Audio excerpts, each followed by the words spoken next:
Sejam bem-vindos a mais um episódio do podcast Money Makers, onde você descobre como fazer dinheiro. Podcast apresentado pelo Velotax, onde você paga os seus impostos. Hoje estou aqui com o Rafael Maia, um cara que, além de meu amigo, tem uma experiência muito rica, passou por várias empresas. Rafael, seja bem-vindo ao nosso episódio. Obrigado pela oportunidade. Espero conseguir ajudar com alguma coisa aí, falando um pouco do meu passado aí. Hoje vai ser incrível. Roda a vinheta e a gente começa.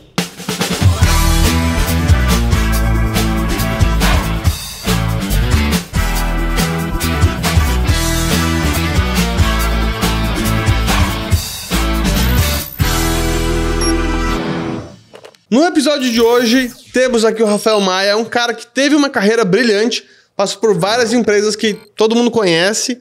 A ideia é que a gente bata um papo com ele aqui e explore bastante tudo isso. Acho que vai ser muito útil, tanto para quem quer ter um negócio ou quem trabalha com vendas, quanto também quem quer crescer dentro de uma grande empresa.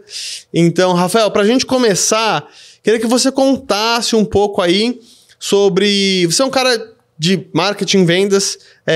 O que te fez ir para esse caminho desde o início lá atrás? Bom, vamos lá. Acho que o meu começo, eu caí de marketing meio que por acaso, assim, de paraquedas. Eu, como todo adolescente, não sabia o que fazer de faculdade. No final do terceiro colegial, eu lembro que eu apliquei para o vestibular para engenharia, publicidade e turismo. Então, assuntos bem relacionados. Passei em turismo e publicidade. Não tinha passado em engenharia. E aí, conversei em casa. Falei, vou fazer um tempo de publicidade. Se eu gostar, eu fico na faculdade. Senão, eu vou fazer cursinho para fazer engenharia. E aí, entrei na SPM, fiz a SPM. Fiquei deslumbrado com o ambiente da faculdade. E aí, primeiro semestre, fui entrar em empresa júnior e tudo. E acho que quando eu entrei na empresa júnior, eu conheci mais assim, do que era marketing. E me interessei por marketing. Achava que criação não era muito para mim, mas marketing foi um negócio que eu me identifiquei. E aí, fiz publicidade. De lá, eu fui trabalhar no Instituto de Pesquisa, né, na Nielsen. Uhum. Fui da Nielsen, treinei na Nielsen, queria trabalhar um pouco com marketing mesmo, que eu tinha estudado na faculdade. Aí fui trabalhar na Reckitt Benckiser, empresa de bens de consumo. Que aqui tem produtos da Veja, né? Sim, Veja. Na época eu trabalhava com Repelex e Vit, depois eu fui trabalhar justamente com Veja, então eu trabalhava com Veja multiuso, perfumes da natureza. Todo mundo tem em casa. Exatamente, nem sei mais se são as mesmas versões que tem hoje. E da Reckitt eu fui para uma consultoria, então eu fui trabalhar numa consultoria de gestão, e aí acho que para mim foi o que abriu muito a minha cabeça, parar de olhar só para marketing, começar a olhar mais para o ambiente empresarial, ver outras áreas, entender como que as áreas se relacionavam com a área de marketing. E aí da consultoria eu fui pro mundo de startup. Seguiu. Comecei a trabalhar no Gympass. O Gympass não tinha nenhum ano. Aí fiquei 9 meses lá, saí, fiquei 2 anos no Rio de Janeiro, trabalhando no Grupo Soma, antes de chamar Grupo Soma, na época chamava Animale Farm. E depois voltei pro Gympass e fiquei mais 7 anos no Gympass, no Brasil, abri a operação do Gympass nos Estados Unidos, fiquei 4 anos nos Estados Unidos pelo Gympass, voltei. E aí eu gostei dessa vida caótica de startup, já fui para 2 startups depois disso. Então eu fui para Flash como CRO e agora estou na Luz, startup de energia solar, trabalhando com energia fotovoltaica. E é isso, é um pouco de tudo que eu fiz assim desde 2007. Vamos lá explorar cada um desses pontos. Então, Rafa, na Nielsen, para quem não conhece, né, a Nielsen é uma empresa que faz pesquisas de várias empresas, principalmente de consumo, certo? E são pesquisas que é difícil de você, enfim, fazer essas pesquisas mandando, sei lá, um formulário ou mandando um link para a pessoa de casa realmente pesquisar, né? A Nielsen vai lá e olha, de fato, os produtos que as empresas consomem, coisas desse tipo, né? Lá, como que foi essa sua experiência para você, enfim, entender o que funciona, o que não funciona no mercado, principalmente nos mercados que você trabalhou ou, enfim, empresas que você olhava ali? Tá, a Nielsen, quando eu trabalhei lá, e eu saí de lá em 2009, então já mudou bastante, mas assim, o core da Nielsen naquela época era principalmente a pesquisa que a gente chama de painel, que é a pesquisa que é recorrente. Então a Nielsen faz pesquisa no varejo brasileiro, e aí ela vende para as empresas como Unilever, Nestlé, P&G, Reckitt Benckiser, ela vende qual que é a participação de mercado, qual que é o preço que o produto foi vendido no mercado, ela dá um market share que quase todas as empresas têm que divulgar quando elas têm capital aberto. E isso era o principal produto da Nielsen quando eu estava lá. A Nielsen estava começando a fazer a mesma auditoria que ela fazia no varejo, ela estava fazendo nos domicílios do Brasil. E o que eu sei é que a Nielsen está desenvolvendo toda essa parte de painel, ela já, com internet, e-commerce, ela já tinha um produto nos Estados Unidos, então ela também faz mensuração de dados online. E ela está fazendo fusão com diversos institutos de pesquisa. Então, ultimamente, inclusive com pesquisas mais ad hoc, tanto quali quanto quantitativas. Mas assim, na Nielsen, o que eu trabalhava era muito com esse dado de mercado e com essa recorrência, e me abriu a cabeça muito para ver como que a gente colocava número na área de publicidade, que era uma das coisas que eu sempre questionei um pouco, assim, porque na época que eu estava na faculdade, ainda era uma época que a propaganda era colocar um comercial de 30 segundos no Jornal Nacional e que quase 50% dos domicílios no Brasil iam assistir só porque você estava no Jornal Nacional, e estava mudando. E foi um momento em que começou a mudar e a discutir a propaganda de você pagar por impressão e começar a pagar por clique. Entrou aí o marketing online. Então, assim, foi um momento que o mercado estava mudando muito. Eu acabei entrando na Nielsen por isso, porque eu achava que fazia sentido colocar um pouco de número nesse mundo que era só criação, que era só... Isso que eu ia te perguntar também. A sua faculdade de publicidade, que você fez lá na SPM, era... Como é que os caras, naquela época, né? E aí, acho que nem tinha o iPhone ainda, ou Facebook, enfim, não era tão... Tô revelando a idade aqui. Mas também é que não faz tanto tempo assim, obviamente. Mas era bem diferente do... Sei lá, de um marketing de resposta direta, venda direta, muito foco em, sei lá, anunciei para X pessoas e vendi para Y. Era mais assim, ou era menos, ou era mais tipo, você tem que criar um anúncio para ganhar prêmio lá fora... Assim, primeiro, assim, não é que não tinha iPhone, não tinha celular com câmera na época. Então, assim, era até um pouco antes. Mas acho que era uma época em que a publicidade ela ainda era muito focada e era uma comunicação muito... em que o consumidor potencial, ele recebia informação. Você não tinha quase nenhuma interação. Naquela época, assim, era onde estava no auge do Orkut no Brasil, sabe? Então, assim, as pessoas escreviam recado e testimonial no Orkut, e era assim que as pessoas mediam a popularidade delas.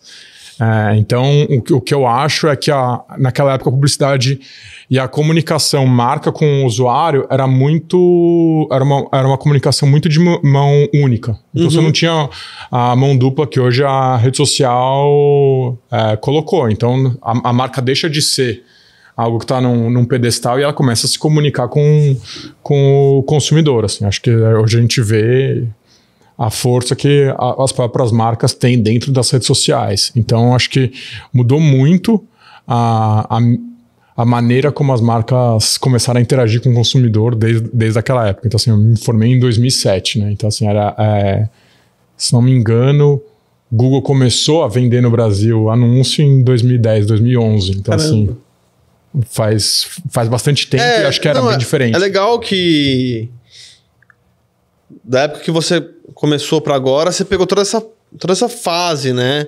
Porque hoje a molecadinha, sei lá, aprende a vender alguma coisa aí na internet, nem imagina como era o mundo sem isso, né?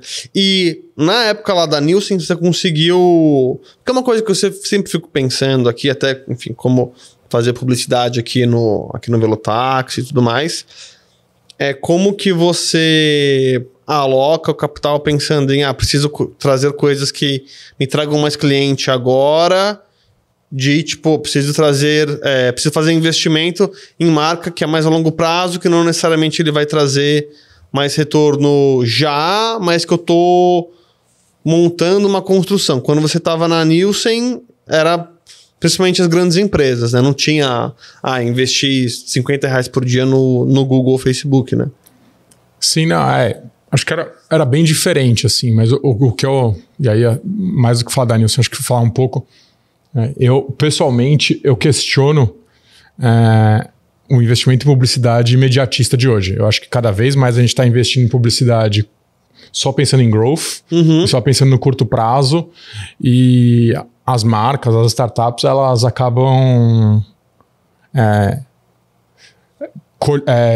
ficando muito dependentes dessas ferramentas, justamente porque elas não conseguiram investir no longo prazo, sabe? Então, assim, sei lá, se for fazer um paralelo com investimento, eu acho que, assim, growth é necessário. Não é à toa que o Google já é maior do que a Globo, né? No Brasil, isso. Mas para mim, o grande ponto é que o growth é necessário, mas as marcas elas têm que ver como que elas fazem para cada vez depender menos de growth e depender mais do próprio produto que elas têm, da experiência que ela oferece para o usuário.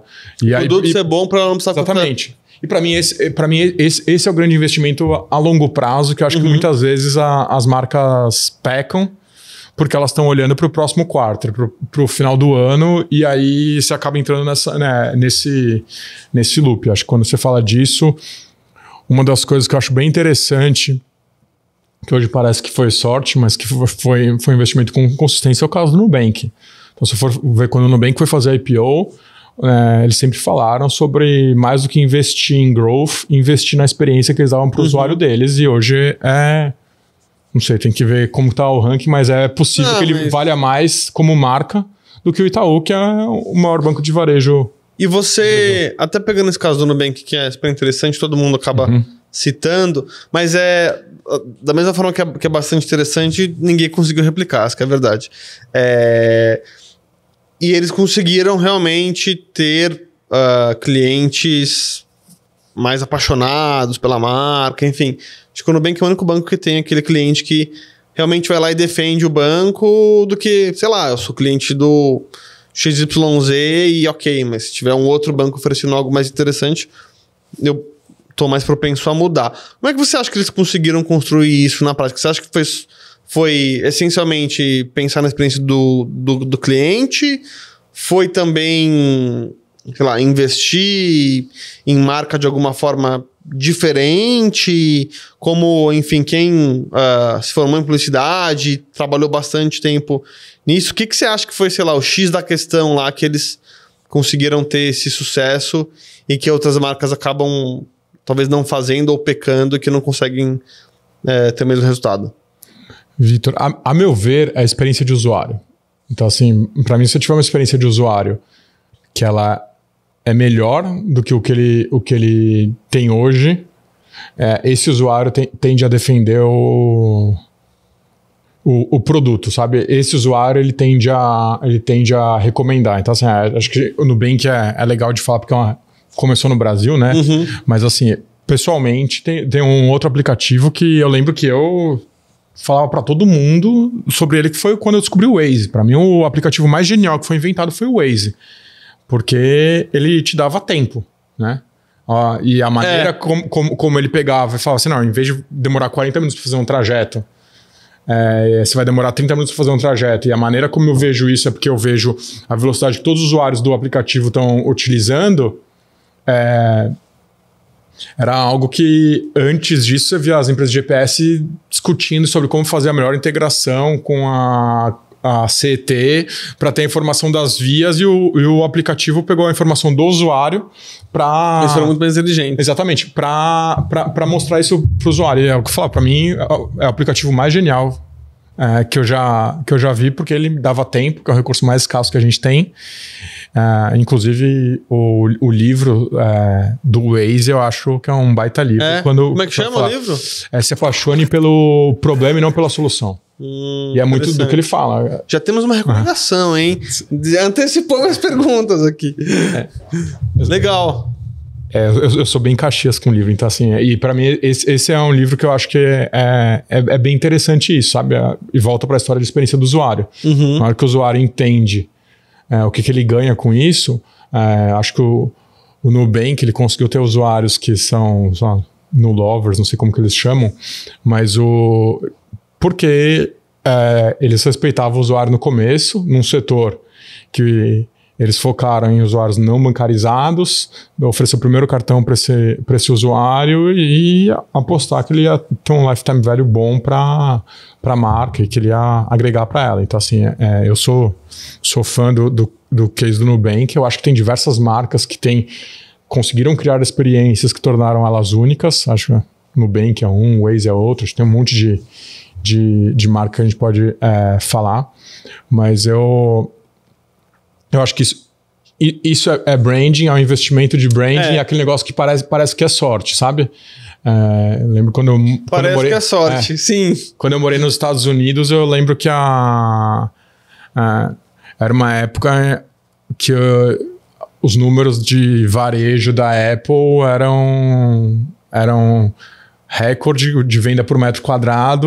Eu lembro quando a Apple abriu loja própria, muita gente criticou a Apple por abrir loja própria, mas eles queriam ter uma experiência ali, né, única para o usuário, focar na UX, não só no online, no produto deles, mas também na experiência para o usuário comprar. Então, assim, acho que tem diversas marcas que mostram para a gente que você investir em experiência de usuário com consistência traz bons frutos. Né? Faz sentido. Eu nunca tinha pensado por esse lado, assim.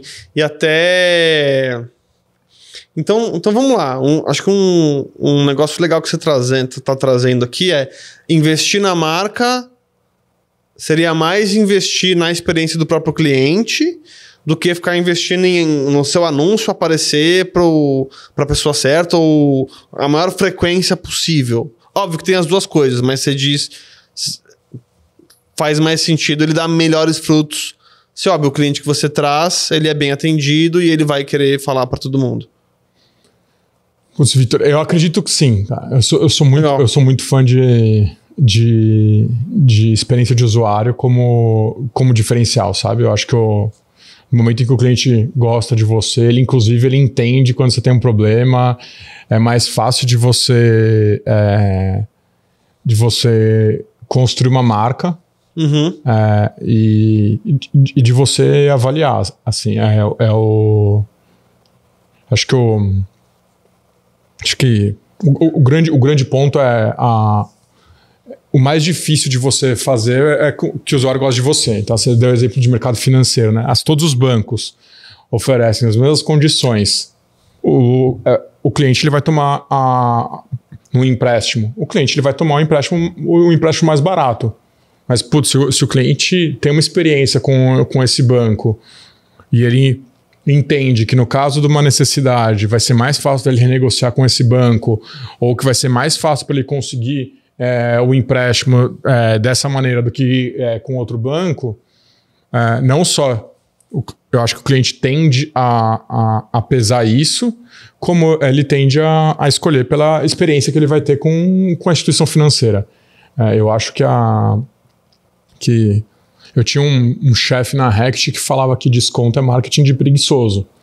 Porque você não conseguiu fazer o seu trabalho dar um cutucão de criar valor no seu produto, aí você tem que dar desconto para o cliente comprar. Então, assim, na verdade, o desconto seria o tamanho da sua ineficiência como marca, né? Então, assim, se eu conseguir provar para a dona de casa que eu veja multiuso é melhor do que aquela marca multiuso genérica, ela vai pagar um pouco a mais por isso, porque ela sabe que vai limpar a casa dela, né? Então, assim, você tem diversas maneiras e, para mim, assim, um produto bem feito, uma experiência para o usuário bem feita é o que consegue fazer você diferenciar o preço para o cliente. Foi legal você colocar isso. Tem uma pergunta para você que é muito difícil, eu sempre fico pensando nisso, principalmente que alguns familiares... Meu pai, dito, trabalha em um mercado que é bem ele vende commodity. Comoditizado. Isso. E é difícil você criar valor, tem questão também do valor percebido. E aí, o quanto que você consegue realmente criar valor pelo produto ou pela comunicação de marca? Por exemplo, quando nesse caso que você, enfim, trabalhou lá na Rect, lidou com vários produtos, para você principalmente conseguir ter uma diferenciação na mente do cliente, né? Porque isso é um ponto que, sei lá, você vendia o Repelex lá. Beleza, por que eu tenho que comprar o Repelex e por que eu não tenho que comprar o Off ou qualquer outra marca que me venda por R$2 mais barato? Tipo, essas são perguntas bem difíceis de você pensar, responder, e que não tem resposta certa ou errada, porque no final do dia você tem que testar no mercado, mas você sentar e realmente mostrar isso em um mercado que tá, um repelente, eu não quero que o mosquito me pique. Como é que você, enfim, fez isso na prática ou passou por isso? O que você acha que seria uma boa resposta? Como criar valor de diferenciação para o meu cliente? Bom, eu tive um professor na faculdade que ele fala assim, você quer saber o que o cliente pensa? Pergunta para ele. E eu acho que, para mim, essa é a maior verdade, assim. Por isso que eu gosto tanto de pesquisa e eu gosto tanto de número, porque eu acho que é uma maneira da gente entender o comportamento do cliente. Tudo que a gente fala de categoria, o cliente tem uma árvore de decisão, né? Uhum. E aí, às vezes, a marca é mais importante do que o preço. Quando você... Vou dar exemplo de repelente. Você compra repelente pro mosquito não picar você.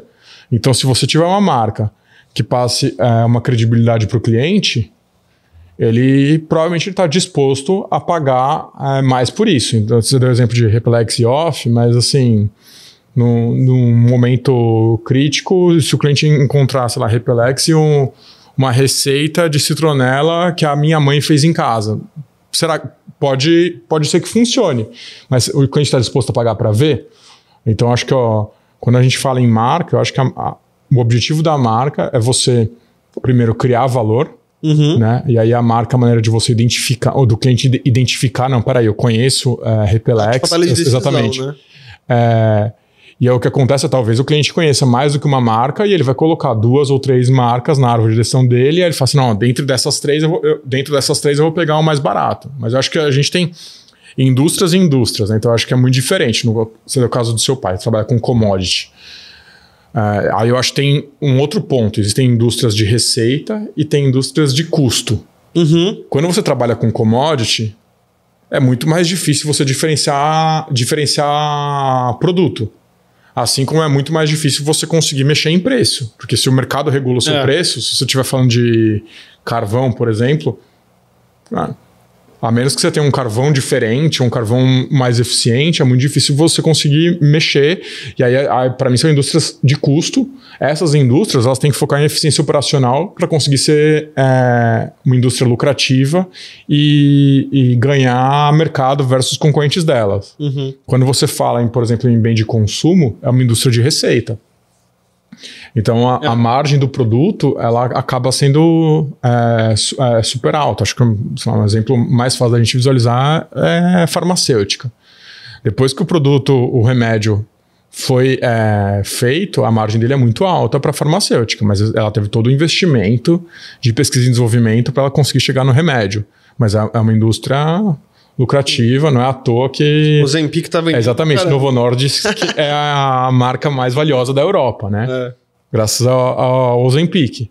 Então, assim, depois que conseguiu usar o produto, provar o produto, que inicialmente era para diabetes, mas no final do dia é isso. Você conseguiu criar a imagem da marca e você conseguiu criar valor. E aí o preço é quanto você consegue capturar desse valor, né? Então, quanto mais você cobra, mais você está capturando o valor de preço. Tá aí o exemplo do seu iPhone aí, que já está na versão 14, todo ano eles lançam uma versão com... muda quase nada, não, quase. Mas todo mundo vai e compra. Ou o Apple Watch. Acho que foi em 2023, a Apple vendeu mais Apple Watch do que a Suíça vendeu de relógio. Caraca, sério? Em número de aparelhos, né? Se você for olhar em grana, provavelmente os relógios suíços faturaram mais. Tá, legal. E passando um pouquinho sobre... Eu já quero entrar nas suas experiências mais recentes. mas você trabalhou em empresas grandes, multinacionais, e também trabalhou em startup. O que você acha que, sei lá, tem demais em multinacional que a startup poderia utilizar e que não utiliza, ou vice-versa? Assim, o que uma poderia aprender com a outra para, enfim, ter mais sucesso nos negócios? Cara, bem interessante que eu li um post do Fabrício Blois, ex-CEO do iFood, agora CEO da Prosus, que ele tá... eu sei que o iFood discute muito isso, né? E aí muita gente fala hoje da ambidestria, né? Como que as empresas fazem para ser ambidestras. E acho que tem um livro muito bom que, de novo, o livro Mindset, que ele fala justamente dessa cabeça de você... de como que as empresas olham. Pessoalmente, o que eu acho é que as corporações, elas acabam virando elefantes brancos e incumbentes pela maneira como a própria organização está estruturada. Como ela... Então, talvez seja até um pouco polêmico aqui, mas aqui, qual que é o ponto? Essa é a ideia. Eu tava lendo que nas empresas S&P 500, o CFO ele fica em média 4,8 anos na empresa.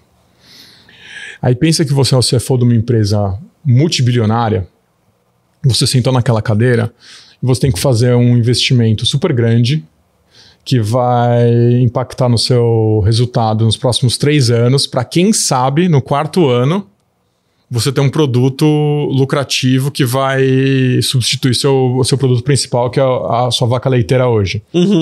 A minha crença é que a maneira como o bônus desses caras é pago, a maneira como eles ganham dinheiro hoje, faz com que eles não façam uma aposta que vai durar 3 anos. Exatamente. Os incentivos deles fazem com que a empresa vire um elefante branco. Porque ela vai investir, mas ela poderia investir 100 milhões de dólares, mas ela vai investir 10 milhões de dólares. Aí, como o investimento foi baixo, talvez não gere tração. E aí você para com o projeto. E aí chega um cara de fora que vai fazer uma disrupção. Então, assim, o que eu acho é a maneira como as corporações foram desenhadas, é muito difícil dos executivos pensarem realmente no longo prazo delas, né? Então, assim, e aí acho que um outro exemplo que aconteceu foi a Netflix. A Netflix conseguiu fazer uma disrupção na Blockbuster, e no começo eles tinham um DVD físico que nem a Blockbuster. A diferença deles era só aquela maquininha, tipo uma ATM de entrega de DVD, e você ficava o tempo que você queria com o produto. E eles desenvolveram a tecnologia para ser streaming, e eles fizeram a própria disrupção. Mas porque naquele momento, os fundadores da empresa ainda eram que tinham grande parte da participação acionária. Então, eles tinham interesse em reinventar a empresa. Mas no momento em que a empresa começa a ficar muito grande, eu acredito que os incentivos ficam desalinhados. E acho que o desafio é como que você faz para crescer a empresa e manter o desafio alinhado. Assim, uma empresa que eu acho que conseguiu fazer isso com maestria é a Amazon. Sim. Assim, a Amazon ela consegue se reinventar e ela consegue inovar dentro da Amazon constantemente. A empresa tem que ter um CEO muito forte, né? Para conseguir realmente... Senão acaba se rendendo ao que o mercado quer, ao próximo trimestre, ao preço da ação. Mas tendo trabalhado em startups que tem investidores institucionais e tudo mais, você chegou a achar que essas startups não necessariamente estavam pensando a longo prazo por conta de ter investido? Porque assim, você está no mercado de venture capital, você também tem investidor, ainda que esse investidor ele pense mais a longo prazo, você tem os instintos que fazem você querer ver resultado a curto prazo. Nos lugares que trabalhou, você acha que você sentiu, sei lá, influência tipo, putz, acho que o mais correto seria pensar daqui a 5 anos, daqui a 10 anos, mas a gente está tomando essa decisão mais de curto prazo, porque vai ser interessante os investidores verem isso para uma outra rodada ano que vem, ou daqui a X meses. Então, você sentiu isso? Como é que... É que assim, eu acho que tem momentos e momentos, né, Vitor? E aí você tem que entender qual que é o momento da empresa e qual que é o momento de mercado também. Uhum. Então, vou dar, sei lá, um exemplo dentro do Gympass, né? Então, assim, no Gympass a gente levantou o round para abrir a operação nos Estados Unidos, e aí a gente, com o dinheiro que a gente levantou no round, a gente ia abrir a operação nos Estados Unidos. Mas os fundadores do Gympass, eles sempre tiveram uma cabeça assim, cara, a gente tem que levantar o round pensando que esse precisa ser o último round da empresa. Uhum. Ou seja, como que a gente faz para a empresa ser viável, né? Bater o break-even sem precisar de dinheiro, e dinheiro levantar um outro round ser uma opção da empresa para acelerar o crescimento. Eu sou muito fã dessa cabeça, assim, sabe? O que eu acho é que e aí você tem cenários e cenários. Entre uma pandemia, imagina no caso do Gympass, que... A academia fechou. Exatamente. As academias fecharam e a empresa inteira teve que se reinventar o mais rápido possível. Aí você tem que olhar pro curto prazo, você tem que ter uma cabeça super imediatista, e você tem que ter pessoas que vão mudar os planos na maneira que a empresa precisa. O César falava um negócio que eu acho que é bem interessante. Putz, entrou na pandemia, todo mundo pensava, tá todo mundo num túnel e vai sair. Ele fala, pra mim a analogia é muito mais assim, cara, cada empresa é um barco e tá rolando uma tempestade. E o objetivo de cada empresa é sair da tempestade o menos impactada possível. Então, assim, tem barco que não vai sobreviver à tempestade, tem barco que vai sobreviver mais ou menos, mas que vai sair da tempestade. Então, acho que é um pouco da situação externa que faz com que você tenha que adaptar a empresa. Então, assim, o que eu acho que é o ponto do investimento de longo prazo e de curto prazo é que growth é muito mais rápido de você ver resultado. Sim. Mas eu acho que a empresa não pode ficar dependente só de growth. Acho que por isso que é tão importante o investimento em marca, porque é aí que você consegue ter recorrência do seu cliente, você consegue ter o seu cliente como promotor, você consegue pensar em como você aumenta o que ele compra do seu produto. O exemplo que eu dei para você de startup, acho que é o mesmo para a empresa de bem de consumo não durável, né? Tipo varejo. A Unilever, P&G, putz, se o cliente gosta tanto do produto dessa marca, ele tem muito mais propensão a aumentar o escopo do que ele compra desse fabricante, dessa marca, tanto que é por isso que os produtos da Unilever, além de ter a marca deles, eles têm aquele usinho da Unilever para que no mundo inteiro o consumidor saiba que você tem um fabricante zelando pela marca. É quase um teste de qualidade ali, né? Sim. E uma coisa que eu pensei aqui agora é... A gente vê algumas marcas fazendo um movimento de começar a vender direto para o consumidor, ou novas empresas sendo criadas agora com uma cabeça de querer vender algo em assinatura direto para o consumidor e meio que fugindo ali do modelo mais tradicional de você vender para o supermercado ou, enfim, maiores atacadistas. Você já tendo trabalhado com marcas, assim, como é que você vê esse movimento? Por exemplo, fiz uma assinatura lá que uma vez por mês chega, tipo, carnes lá na minha casa. Eu tô gostando, mas às vezes é um negócio que eu não quero, aí você quer mudar, tipo, meio que não dá. Enfim, tem que esperar o mês que vem. Mas tem coisas que eu achei animal, assim, que eu experimentei e falei, pô, me surpreendi. Como é que você vê, assim, esse movimento do mercado... Saindo um pouco do que chama de trade marketing, tentando ir direto pro cliente. Tipo, você vender Veja lá na Rect e chega na tua casa ali a Veja. Você não tem que fazer nada. Putz, Vitor, quando eu tava na faculdade, já se falava, e era um artigo que chamava Ditadura do Varejo. Eu não sei se saiu na Exame, Isto É, alguma revista, assim, na época que as pessoas liam a revista em papel. E aí, esse Ditadura do Varejo foi um professor que a gente teve de trade marketing que ele falava disso. Porque era uma época em que o varejista tinha muito mais poder. E isso provavelmente foi 2005, 2006. Então, acho que essa discussão ela é longa e ela sempre vai acontecer. E aí é engraçado que naquela época eu estava falando assim, não, a marca vai vender diretamente para o consumidor, ela vai ter o próprio site, e você tem varejo de moda, por exemplo, deu super certo, mas você vê que as próprias marcas mesmo, elas começaram a fazer os sites, a vender online, e quando você vai ver o resultado delas, provavelmente elas usam um marketplace, e esse marketplace dá mais resultado para elas vendendo via Mercado Livre, Magazine Luiza, a Amazon, do que o próprio site institucional, se ele é um próprio e-commerce. Porque eu acho que você coloca outra complexidade no negócio e talvez não seja o core dessas marcas. Mas eu acho que tem espaço para tudo, assim, sabe? Acho que um outro exemplo de startup que me parece um case bem interessante é aquela Bold, sabe? De barra de proteína. Ah, sei. Então, pelo que eu sei, eles cresceram muito. Então, eu li que eles estão vendendo, tipo, 250 milhões de reais por ano. Exatamente. E eles começaram crescendo muito por venda pelo próprio site, pelo que eu sei, e com influenciadores. E parece que foi um negócio assim, uma influenciadora colocou no micro-ondas, falou, nossa, fica muito bom se você colocar no micro-ondas, e eles aproveitaram e surfaram essa onda e cresceram. Então, acho que cada marca, cada produto vai ter um go-to-market que faz sentido para ela. Eu acho que, voltando no que você falou, tem muito a ver da experiência, né? Você falando, eu pensei, os caras da Swift lá, da JBS, montaram a loja de varejo dele para ele também controlar ali a experiência e... Enfim, acho que tem as duas coisas, né?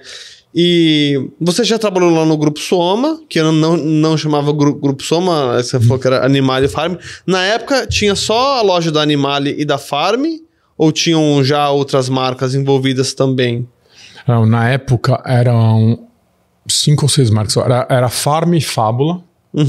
Aí era Animale, A-Brand e uma marca que chamava FI, F-Y-I. Eu não sei se ainda existe a FI.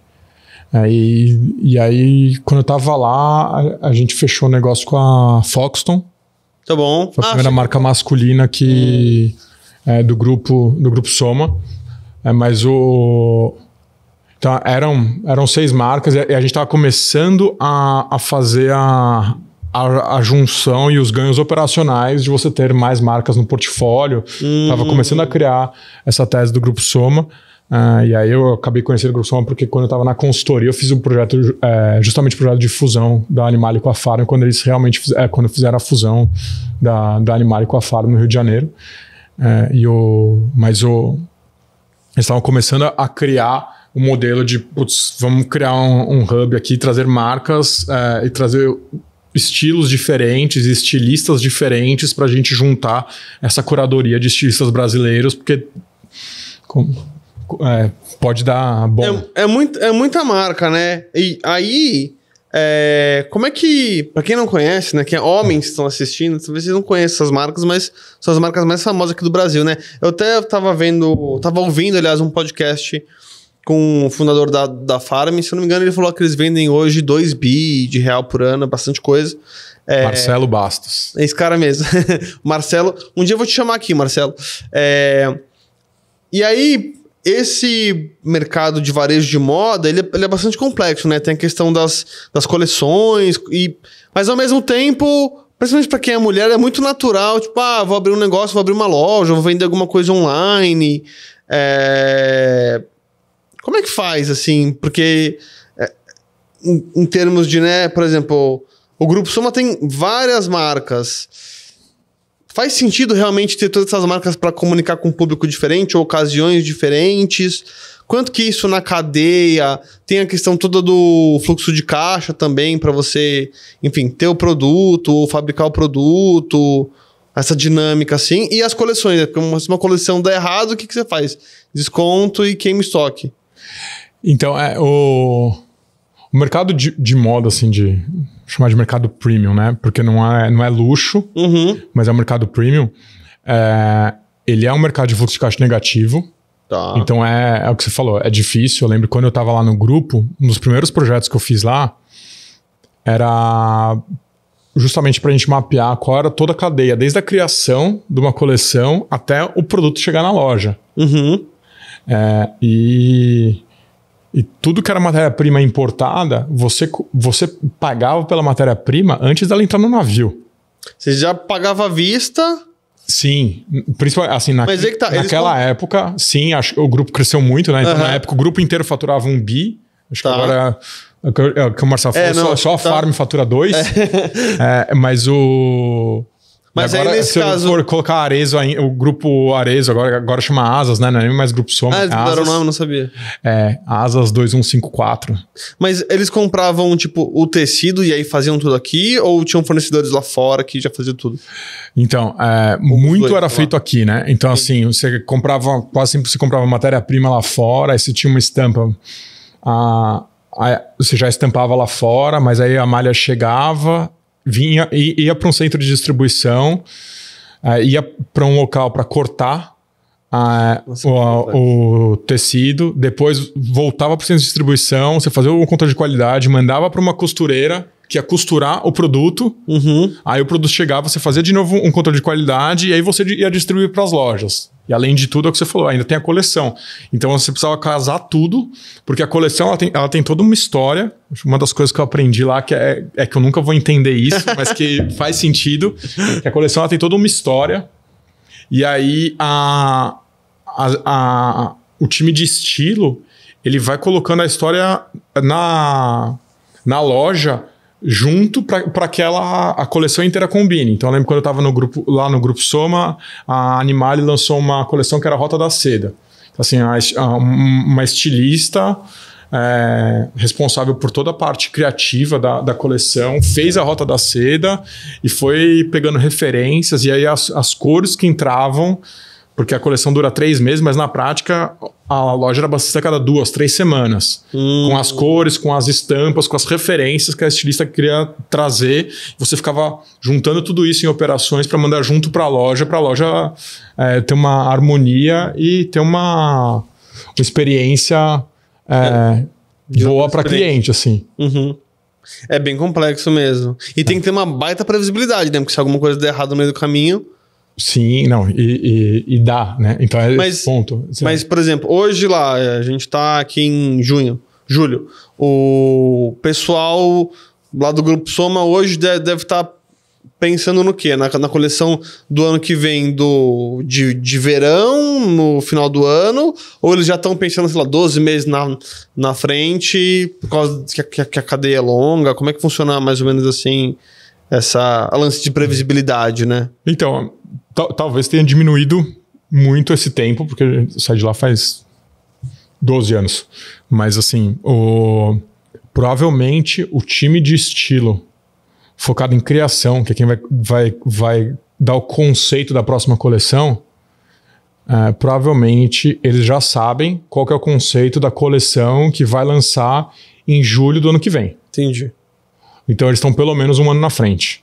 Tá. O que acontece é que esse conceito ele vai mudando, porque depois que o time de estilo criação vai pensar em todo o conceito da coleção, ele vai passar para as estilistas, que vão pegar essas cores, essas estampas, essa matéria-prima, vão desenhar os produtos, e aí você vai fazendo todo o trajeto e você vai ter áreas diferentes que vão ser acionadas no momento certo.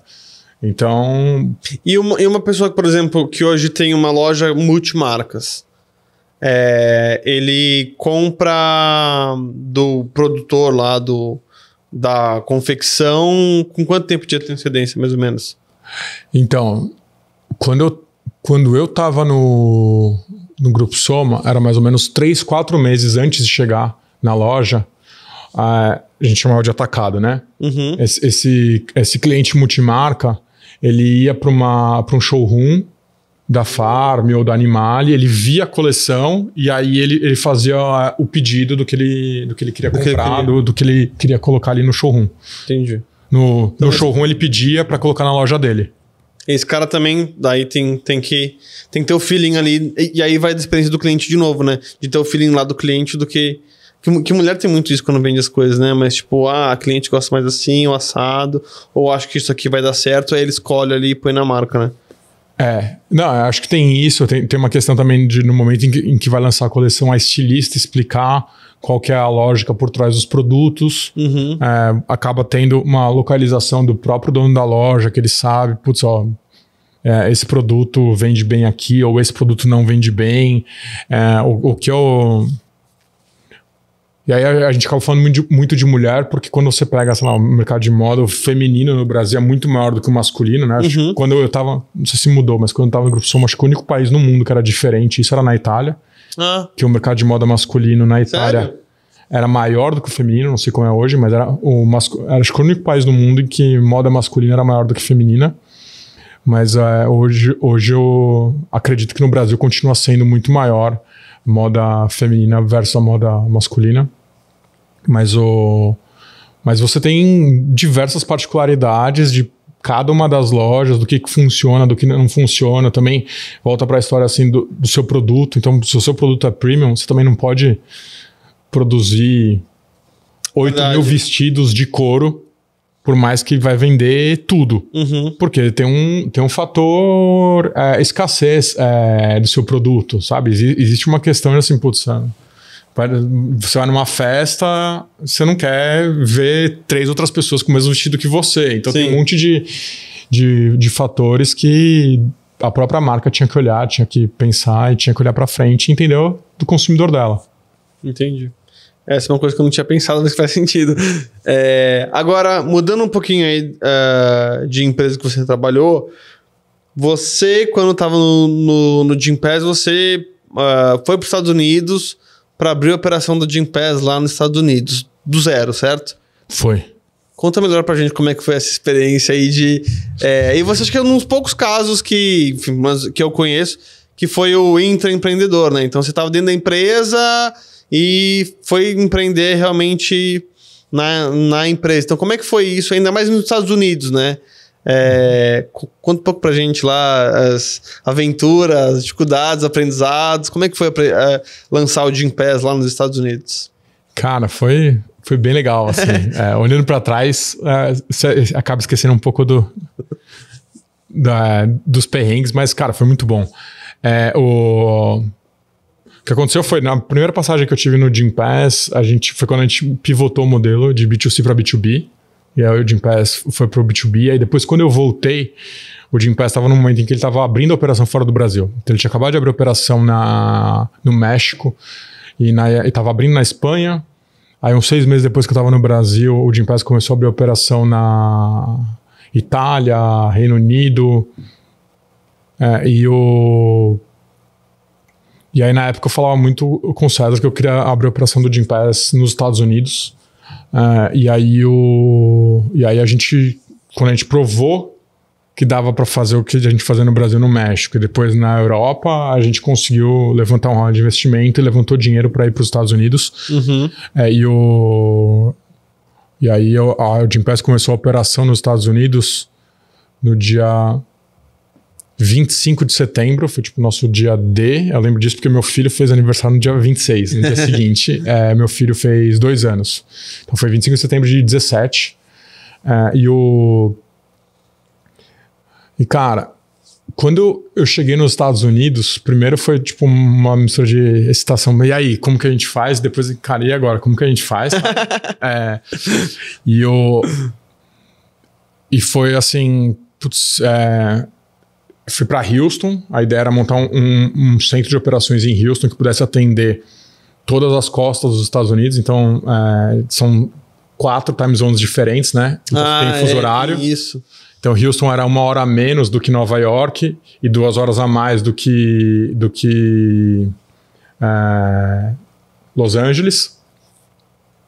E aí a ideia era a gente crescer o mais stealth mode possível, porque existia um cenário muito competitivo nos Estados Unidos. Sim. Então a gente queria lançar os Estados Unidos inteiro de uma vez, porque os Estados Unidos é tão grande que se você montar uma empresa em Nova York, vai surgir um concorrente em São Francisco e depois é muito mais difícil de você crescer a operação. E aí quando a gente chegou, eu lembro, 25 de setembro foi o nosso primeiro dia, Eu fui com a minha esposa e filhos 31 de outubro. Então, no dia do Halloween foi quando a gente chegou definitivo nos Estados Unidos. E por uns 2 meses eu falava pra minha esposa, eu espero que você curta muito aqui, porque daqui 4 meses a gente vai voltar pro Brasil, não vai dar certo. Mas e por que isso, assim? Então, eu acho que principalmente porque você tem uma questão cultural que é muito diferente e que a gente tinha que aprender a trabalhar com essa parte cultural, né? Então, assim, culturalmente, o americano ele é muito mais processual e ele segue muito mais processo do que o brasileiro. Então, eu lembro quando eu estava aqui no Brasil, a gente assinou um contrato com uma empresa grande no Gympass, tinha 7 mil funcionários. A gente lançou o Gympass na empresa e o contrato ainda estava assinando, não estava assinado ainda. Uhum. Porque tinha toda a burocracia interna, a empresa queria lançar no evento para os funcionários, já tinha rolado na Rádio Peão que ia ter Gympass, então rolou toda essa discussão. Tá. O RH falou assim, não, a gente quer lançar nesse dia e tal, a gente pegou e fez uma exceção, assinou uma carta de intenção falando assim, não, vocês vão lançar mesmo, aqui estão as condições comerciais. Nos Estados Unidos isso não existe, sabe? Então assim... Então você está falando isso por conta do ciclo de vendas para uma empresa americana. Não só no ciclo de vendas, mas assim, esse é um exemplo que era em tudo. Então eu lembro que no dia... Tá. Quando a gente lançou nos Estados Unidos, os nossos sites não estavam no ar ainda. A gente tinha 35 funcionários em Houston e o site ele foi entrar no ar só no final de janeiro. A gente ligava para as academias com print screen de como ia ser o site, falando para eles, olha só, é uma startup que já está em 12 países, está chegando nos Estados Unidos... assim, como que funciona o modelo de comissionamento, a gente vai ter as empresas vão contratar o Gympass, aí os funcionários vão poder fazer atividade física. Aí o cara fala assim, mas qual empresa já tem? Não, ainda não tem, a gente está montando a rede agora. Então, quando tiver empresa, você me procura. E aí até a gente montar esse processo, eu falo assim, ferrou. Mas, porque é tudo tão processual... que é difícil da gente conseguir fazer, não só com as academias que a gente falava, mas também assim, pra gente treinar os nossos próprios funcionários.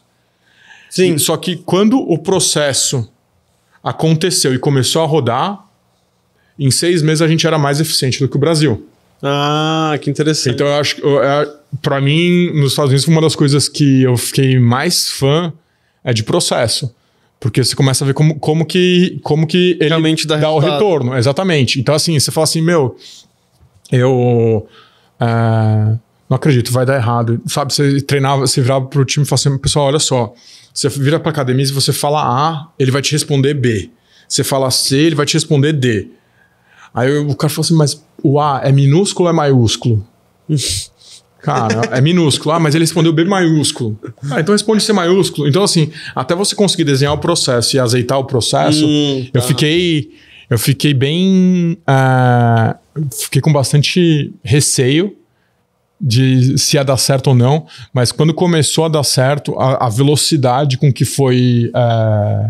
com que o Gympass foi crescendo foi muito maior, sabe? Então, assim, foi um baita aprendizado que a gente teve e foi super gratificante. Assim, lembro que na época também, um dos investidores recomendou um livro que chamava The Culture Map, que é justamente, ele fala sobre... ele mapeia como que diversas culturas Isso é no livro. comportam. Exatamente. E aí ele tem, culturalmente, ele mostra como que é. Me ajudou muito, não só para entender como que o americano pensa, mas como que o brasileiro pensa, o que a gente tinha que fazer. Então, assim, eu virei super fã de ter tudo por escrito. Porque eu tinha, para ter certeza que as pessoas na reunião, todo mundo sabia o que era esperado delas, porque o que às vezes estava claro para mim, e no caso do Brasil, que a gente tem jogo de cintura e você vai resolvendo do jeito que dá, no Brasil funcionava, lá não. Então você fala assim, então temos um plano? Não tem um plano, precisa... Aí a gente começou a formalizar tudo, a escrever, só que isso acabou ajudando muito a gente a crescer. Por isso que hoje na mensagem do WhatsApp dele aparece lá, não consigo ouvir áudio. Mas tá, legal. Mas dando uns passos atrás, beleza. Para quem não conhece o Gympass, é um aplicativo, o Wellhub agora que mudou de nome. Você entra lá. Basicamente, a empresa onde você trabalha tem um convênio com o Gympass, estou aqui dizendo a grosso modo, que aí você pode fazer um cadastro e aí você contrata ali um plano e pode ir em algumas academias. Quando você chegou lá nos Estados Unidos, qual era o passo 1? Você tinha que primeiro fechar com a academia, ou fechar com a empresa, ou fazer os dois ao mesmo tempo? Ou antes disso era contratar o time para depois fazer isso? Qual foi mais ou menos assim o passo a passo que você teve que seguir para montar a operação lá de fato? E se foi...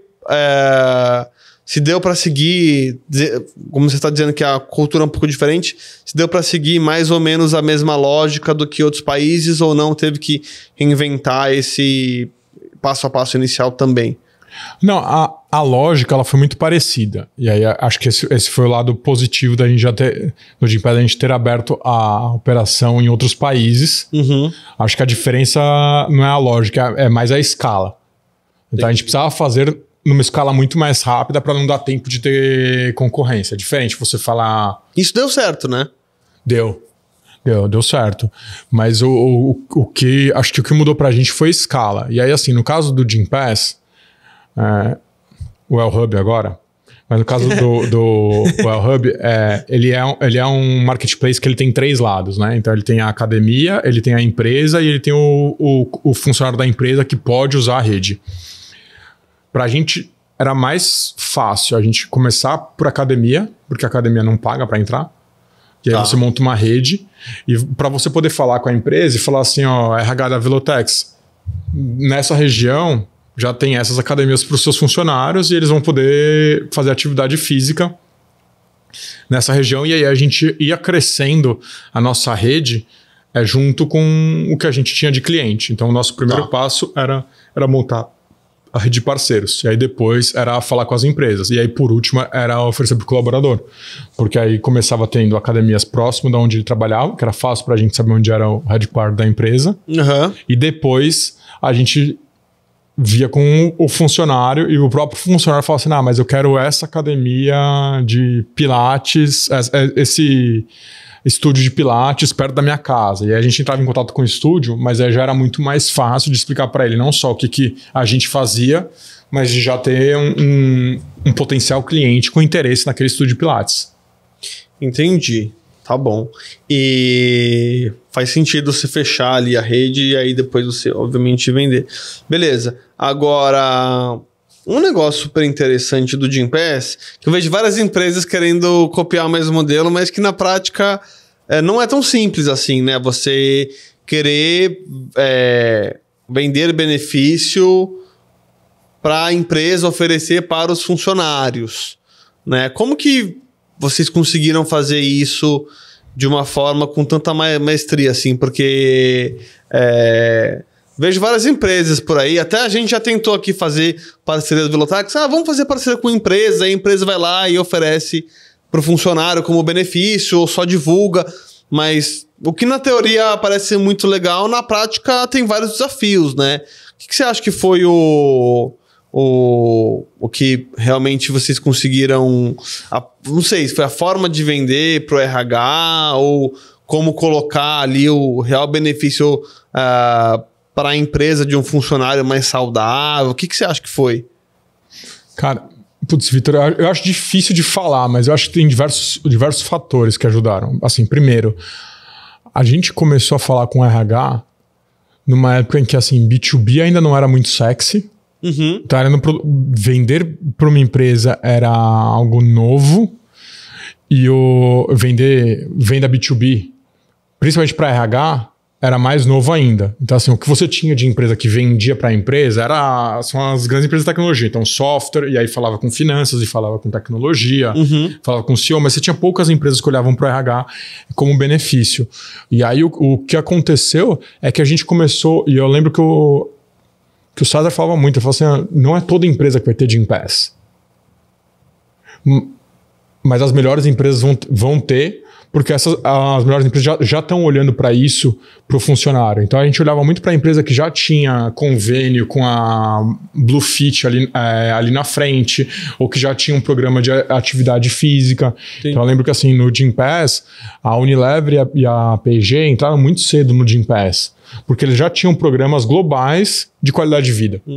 E a atividade física era um dos pilares do programa deles, não era só atividade física. Então, assim, era atividade física, era nutrição, era saúde financeira. Então, você tinha um monte de iniciativas que a própria empresa desenvolveu para os funcionários, e o Gympass acabou virando uma maneira dela ter uma solução de... E para a empresa faz muito sentido, atividade física. Porque não importa muito onde o funcionário mora, facilita bastante. E aí eu acho que o grande benefício também que as empresas gostavam, principalmente o RH, é que era um produto que ele era universal. Então você tem muitos benefícios de empresa que é visto, não só o pessoal do headquarter tem. Só o pessoal, só a diretoria tem, sei lá, na fábrica tem um refeitório, então VR é só quem não está na fábrica. Então você tinha um monte de benefícios que não era universal, e o Gympass era um benefício universal. Entendi. Então era muito interessante porque ele era democrático, ele era universal, e a gente conseguia ver, inclusive, até comportamento que era diferente, porque a empresa fala assim, não, mas o funcionário da fábrica, ele vai usar, ele já faz atividade física, não precisa fazer atividade física, mas a gente via que ele fazia não pela questão física, mas pela questão mental. E a gente via casos de clientes que, por exemplo, funcionários de fábrica, eles mudavam a rota do fretado para parar nas academias da região para o pessoal descer e fazer atividade física. Pô, que legal. E aí, o que é legal, por isso que mudou para o Well Hub, é que lá no Gympass tem várias atividades, né? Eu comecei a jogar tênis, eu sei que tem lá academias de tênis, enfim, tem outras atividades, não só academia mesmo, que nem como nasceu, né? Virou o Well Hub, porque o que aconteceu foi, no começo da pandemia, que parou de ter atividade física, a gente começou a ver quais eram as soluções que tinham de atividade física online, e a integrar, e aí fazer um hub com atividades físicas online, e aí a gente viu que você fazer a integração de um treino online ou de um personal trainer que vai dar para você uma aula, pode até ser online, mas na frente do computador. Quem não fez aula online no professor da academia? Era muito próximo o esforço para a gente pegar e integrar, por exemplo, com um app de meditação, com um app que acompanha o seu sono, com um app para te ajudar a parar de fumar, com um app com nutricionista. Aí o que a gente viu é assim, que não só o esforço do ponto de vista de tecnologia era baixo para você integrar, mas o benefício para o usuário era muito bom, porque o usuário, muitas vezes, ele já era usuário do aplicativo, ou ele tinha intenção de contratar o aplicativo, então você melhorava a oferta para o funcionário da empresa, você ajudava também a área de recursos humanos a dar mais opções que não sejam só atividade física, porque... aí na pandemia acho que se evidenciou muito, mas burnout, toda a parte psicológica e toda a ajuda mental que as empresas podiam dar para os funcionários, você começa a ter algumas soluções aí. Aí o Gympass, por exemplo, fez um M&A com a empresa, e aí tem uma parte de psicólogo online, então você pode fazer terapia. Então você tem diversas outras coisas, e por isso até que mudou de nome, porque ser só jeans tá dentro da proposta de valor do Well Hub. Então assim, a atividade física ainda é super importante, ainda tá dentro do Well Hub, mas você tem outros benefícios para os funcionários das empresas. Entendi. E aí, depois quando você foi para a Flash, você levou toda essa bagagem de negociar com RH, ou enfim, todo esse pessoal que você conhecia já de certa forma, para fazer a parte também de benefícios flexíveis, que é um negócio novo nas empresas, né? Como é que tá? Como é que você vê esse mercado evoluindo aqui no Brasil? O que você acha? Porque os funcionários amam, né? Cara, eu sou muito fã da Flash, e porque eu acho que ela fez uma disrupção no mercado que era super engessado, e que já poderia ter feito a disrupção antes, mas não tinha interesse dos incumbentes, né? E assim, no caso da Flash, a A Flash, o que ela fez foi, ela leu a lei e viu que a lei não estava sendo aplicada. E aí o benefício flexível agora já está oficializado que ele é legal e pode oferecer para o funcionário. Na época tinha até gente que questionava, pode, não pode, mas é porque a lei ela falava que o valor que o empregador dá para o funcionário de alimentação ou de refeição, a empresa precisa se certificar que o funcionário está usando com alimentação ou refeição. E se você tem uma rede fechada, que era o grande ponto dos incumbentes, eu tenho uma rede fechada, eu consigo me certificar. Só que você prejudica a experiência para o usuário. Se você tem uma rede aberta, por mais que o valor que a empresa que tem o benefício flexível é menor, o que ela ganha, porque ela tem uma bandeira Visa, por exemplo, e todo lugar que aceita Visa aceita Flash, você acaba ganhando menos, mas você melhora a proposta de valor para o usuário. Sim. E aí o grande ponto da Flash, que não só da Flash, mas que ficou até claro na época, é que às vezes a rede era tão fechada por dois motivos. O valor que se cobrava do restaurante era muito alto, então o próprio dono do restaurante não queria aceitar um vale-refeição, ou ele era obrigado. Imagina que ele está na Vila Olímpia, se ele não aceita vale-refeição. E o que acontecia é que na prática ele subiu o preço da comida. Então o benefício ao trabalhador, ele está penalizando o trabalhador. Então quando você cria a rede aberta, usando a tecnologia já existente, onde você pega e vê que a maquininha do restaurante é uma maquininha de restaurante porque ela tem um código, você consegue certificar de que você está passando o dinheiro no lugar certo. Então assim, o Vale Comida está sendo usado para pagar comida. E na época o pessoal meio que driblava, né? Vai lá na Americanas, passa uma TV de alguma forma ali, ou pega o dinheiro, um haircut. O pessoal também fazia essas... pra conseguir pegar o dinheiro de alguma outra forma, né? O Pedro, um dos cofundadores da Flash, ele falava assim, cara, o cara ficava feliz de ir na banca de jornal e pegar o vale dele de 1.000 e colocar 800 no bolso. Ele ficava feliz de fazer isso, sabe? Para mim não tem nada mais claro, mais evidente de que o mercado tá quebrado. E assim, cara, e na prática todo mundo fazia vista grossa. Inclusive, provavelmente se o próprio incumbente fosse fazer uma análise, eu fosse, cara, estranho, né? Tanta gente, tanto valor passando nisso aqui, que eu não tenho nem certeza se foi um restaurante ou não. Legal, foi uma boa disrupção mesmo. Agora uma pergunta para você. Você já teve experiências trabalhando em B2B, em B2C? Você acha que tem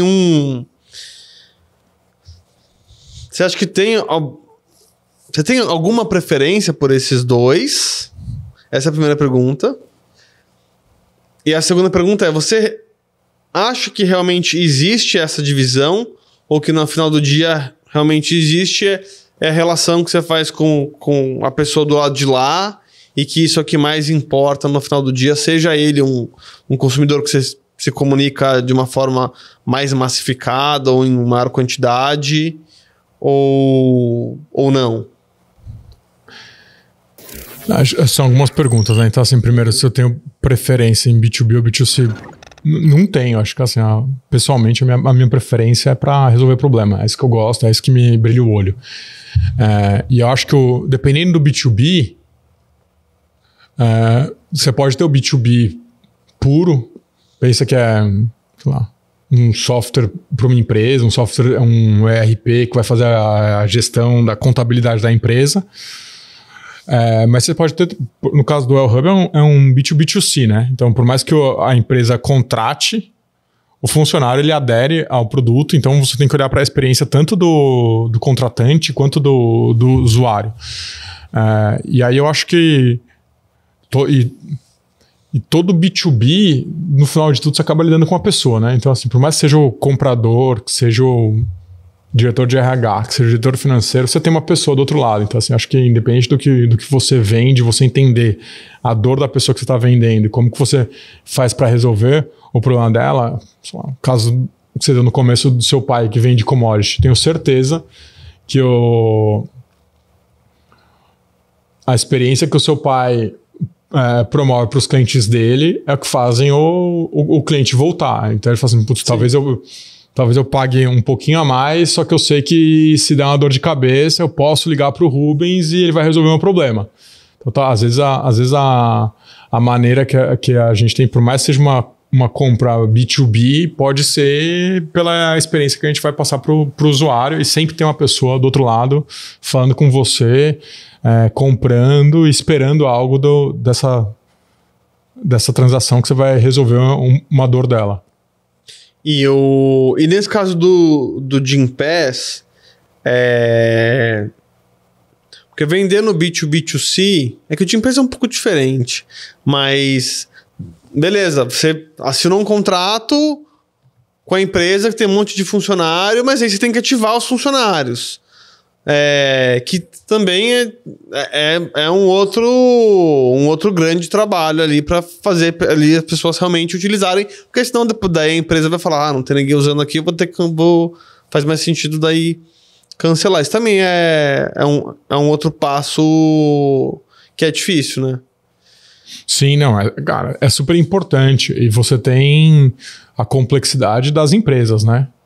Então, pensa que quando você está falando de uma empresa na Faria Lima, quase todos os funcionários têm um computador e têm um e-mail. Mas quando você está falando com uma empresa varejista, muitos funcionários não tem nem e-mail da empresa, e a maneira que a comunicação da empresa se dá por meio de um mural, e você tem que fazer, assim, né? Dentro do Gympass eu já fui passar madrugada em fábrica que tinha 3 turnos, e a gente tinha que ter gente ativando nos 3 turnos, e a gente usava o momento em que o cara tava fazendo a refeição para colocar papel na bandeja do refeitório, pro cara saber do Gympass, e ficava uma pessoa lá na porta mostrando pro cara como que funcionava, para abrir o aplicativo, mostrar as academias perto da casa dele. Tinha uma academia que ele usava e a gente não tinha mapeado, como que a gente colocava e pedia pro nosso time de parceiros ir atrás dessa academia. Então, assim, a implantação, você fazer os funcionários não só utilizarem, mas conhecerem o benefício, cada empresa era uma novidade, assim. A gente fez já implantação com empresa que fazia assim, né? Coleta de lixo, sabe? E aí a gente, na porta, quando o funcionário chegava de madrugada ou quando ele estava voltando da rota dele, pegar e ativava ele. Caraca, que doideira. E deixa eu fazer uma pergunta. Você trabalhou aqui, trabalhando nos Estados Unidos... Aí, quem é empreendedor sempre tem aquela coisa, putz, se eu tivesse empresa nos Estados Unidos seria mais fácil, ou tem menos lei que me restringe. Você, já tendo atuado por bastante tempo nos 2 lugares, se você fosse abrir uma empresa nova, você acha que faz sentido selecionar isso? Eu sei que também tem a parte de que os Estados Unidos... é um mercado maior, uma economia mais forte, mas também, por outro lado, tem mais competição. Como é que você vê aí essa diferença entre, vou trabalhar ou ter um negócio aqui no Brasil ou nos Estados Unidos? Cara, primeiro, eu voltei pro Brasil, né? Então, assim, eu acho que tem tanto problema pra gente resolver aqui, e é uma das coisas que me brilha o olho, que eu acho que até uma questão sei lá, acho que dever meu ver como que eu arrumo a minha casa antes de olhar a casa do vizinho. Mas eu acho que independente disso, as dores são outras, e a complexidade é diferente. Uhum. Então, assim, dentro dos Estados Unidos, você tem um monte de coisa que a gente teve que aprender quando a gente chegou lá.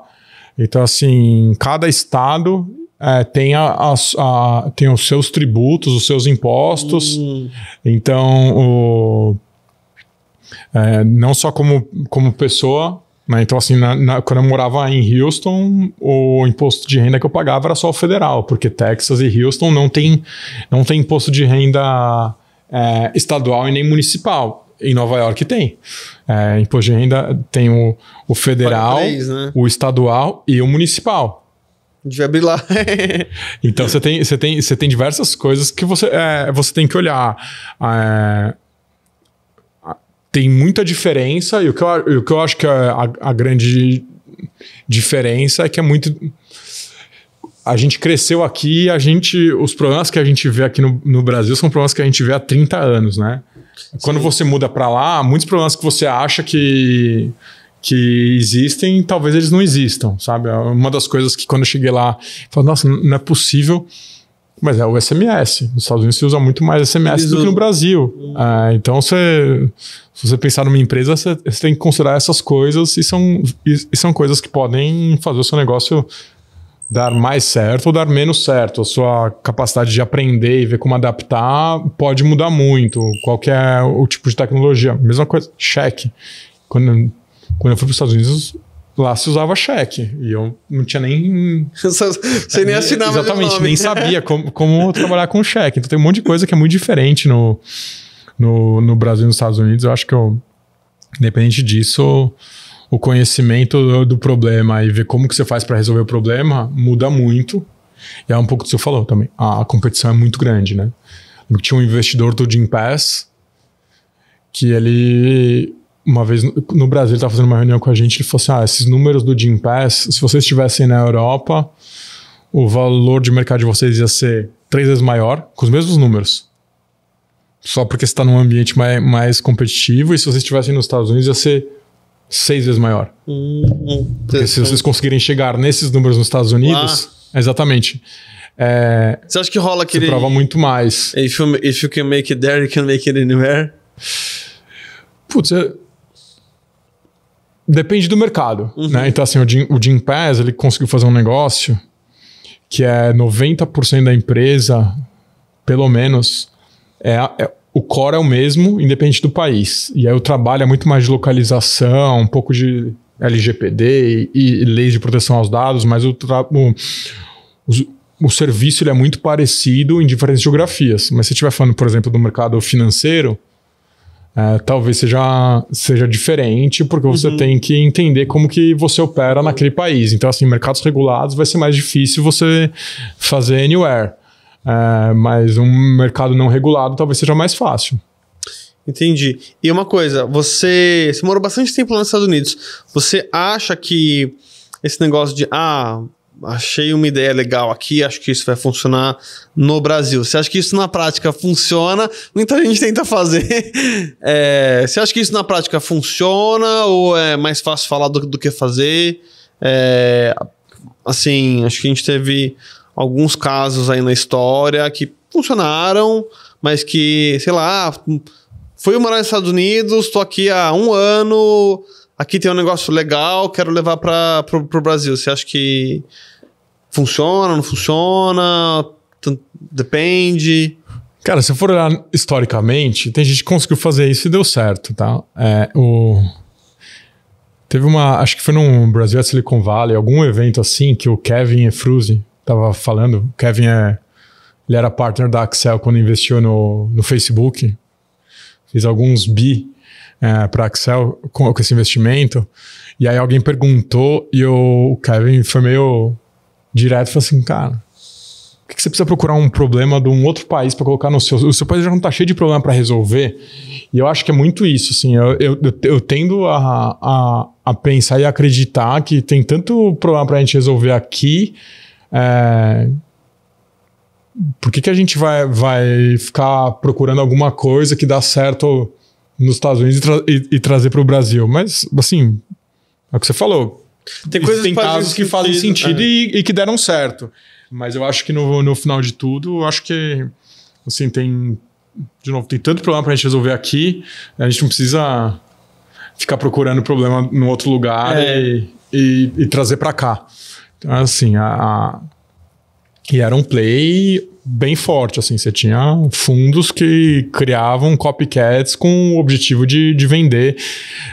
Eu só acho que pode ser que dê certo, que funcione, mas é uma das coisas que... Talvez aquele livro que você falou ali como é que é? O Cultural Map?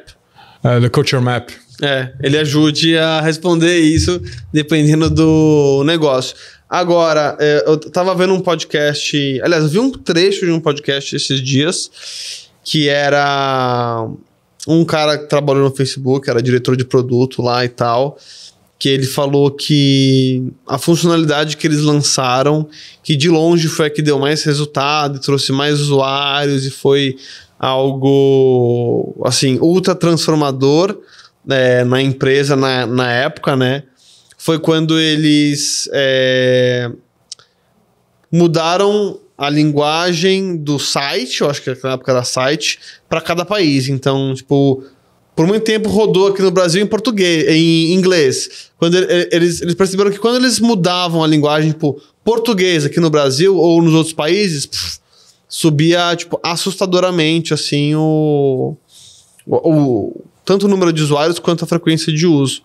Então, acho que responde também um pouco dessa pergunta que eu até mesmo fiz, né? Você sempre vai ter que localizar ali o que você vai querer vender, né? Não adianta só, vou copiar aqui... Pronto, assim, acabou. Você sempre tem que localizar e, de novo, volta para quem é o público-alvo. Né? Assim, você, enquanto Facebook, o seu público-alvo forem adolescentes que falam inglês, talvez não seja um mercado grande o suficiente para você lançar no Brasil. Então, assim, aí você tem que entender um pouco qual que é a experiência de usuário. Assim, mas o exemplo que eu dei, por exemplo, sei lá, o WhatsApp e SMS, entendeu? Então, assim, se você tem uma solução... A experiência do SMS era ruim aqui, né? Não, e assim, se não me engano, era pago no Brasil. Tinha que pagar, Eu lembro que tinha... Eu usava o plano do meu pai porque tinha mais SMS grátis.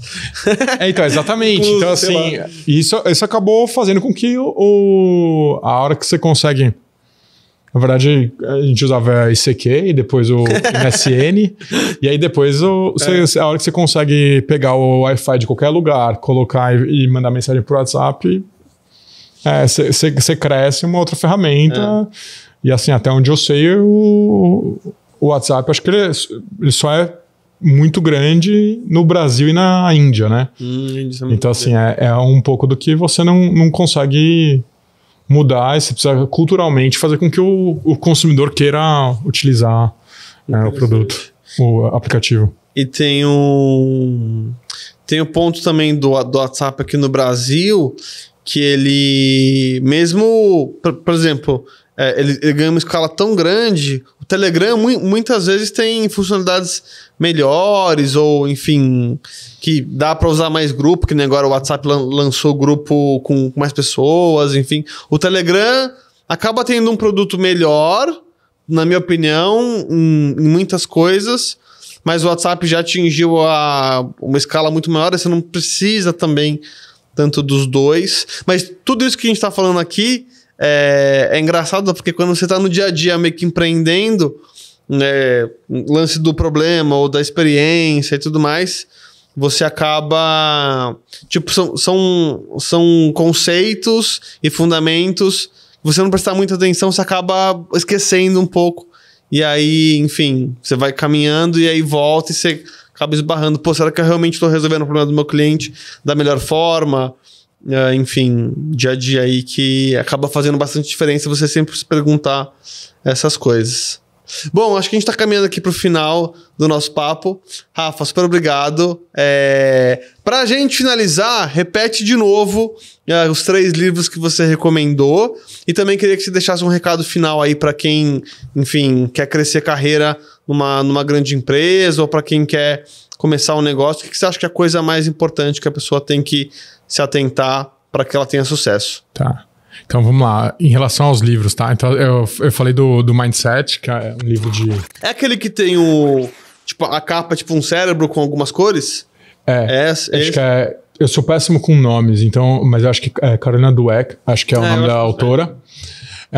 O The Culture Map foi um livro que eu citei, mas acho que é mais específico. Você lida com pessoas de outras nacionalidades, ele fala um pouco de como que culturalmente as nacionalidades lidam, então quem é mais conservador, quem é menos conservador, como que se separa o pessoal do profissional. Então o brasileiro ele tende a confundir muito o profissional com o pessoal, e você tem, sei lá, o americano ele tende a separar muito os dois, então não significa que a pessoa gosta ou não gosta de você, mas talvez ela pode não gostar do seu trabalho. Ele separa bem a pessoa física da pessoa jurídica.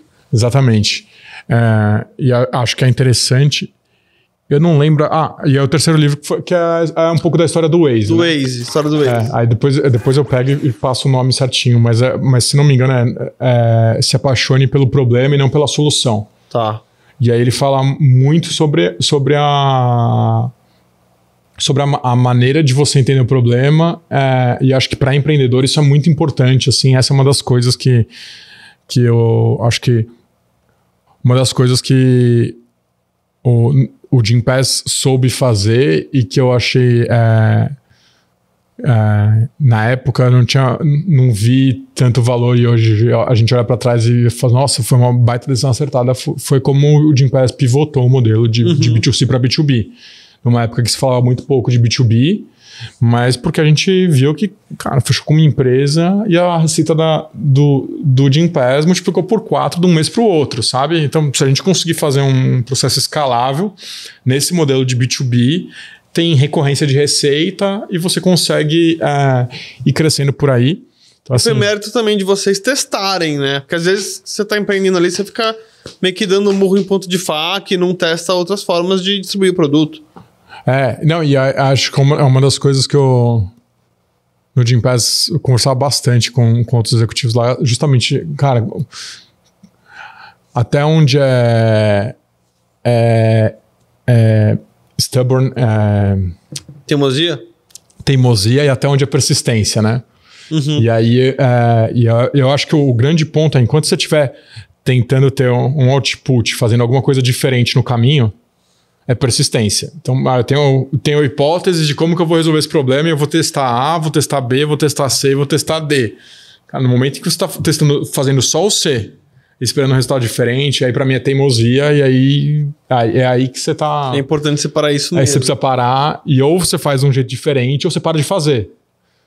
Porque qualquer teste que você vai fazer, ele exige esforço, ele exige tempo, e ele exige dedicação. E aí acho que um pouco você falou do que... Você falou, acho que do recado final, né? Recado final para quem quer, enfim, crescer numa empresa que nem você teve, ter várias experiências, ou quem quer, enfim, se preparar para ter um negócio, ou já tem um negócio. O que você acha aí que é a chave de sucesso? Ou uma das, né? Nunca tem uma bala de prata só. Eu tenho um cara que trabalhou comigo na consultoria que ele me falou um negócio que marcou. E eu acho que faz todo sentido, que ele fala que tem 3 maneiras na vida de você ganhar dinheiro, ou você se dar bem, ou você ter sucesso. Ele fala que o primeiro é você fazer algo que ninguém consegue fazer, tipo ter um dom, né? E, cara, nenhum de nós aqui é jogador de futebol, cara, um time grande da Europa. Exatamente. Por isso que então a gente não tá nesse grupo. O segundo é você fazer o que você faz há muito tempo, e aí você ser bem recompensado por isso, então você ter experiência. E o terceiro é você se propor a fazer algo que ninguém quer fazer. Eu sempre fui por esse terceiro caminho, porque eu acho que é o único caminho que você consegue controlar, sabe? E acho que eu acho que quando a gente fala em resolver problema, acho que um problema nada mais é algo que alguém não sabe resolver e você se propõe a resolver ele. Então acho que no final de tudo, para você ter uma carreira que tem sucesso, se você se propõe a fazer algo que ninguém quer fazer e você se dispõe a entender o problema, a testar e a ver como que você faz para resolver e para trazer um ganho, você tende a crescer, seja na vida corporativa, seja na vida empreendedora, seja na própria vida E super pessoal. Legal que os lugares que você passou realmente fizeram isso de formas diferentes, né? Por isso que essas empresas estão tendo sucesso agora. E por isso que você está veio aqui também para ensinar a gente sobre isso, Rafa. Super obrigado, foi ótimo ter você aqui. Se alguém quiser entrar em contato com você, se quer deixar aí e-mail, enfim... Bom, se alguém quiser entrar em contato comigo, no meu LinkedIn, Rafael Maia, e aí acho que é mais fácil, a gente conversa.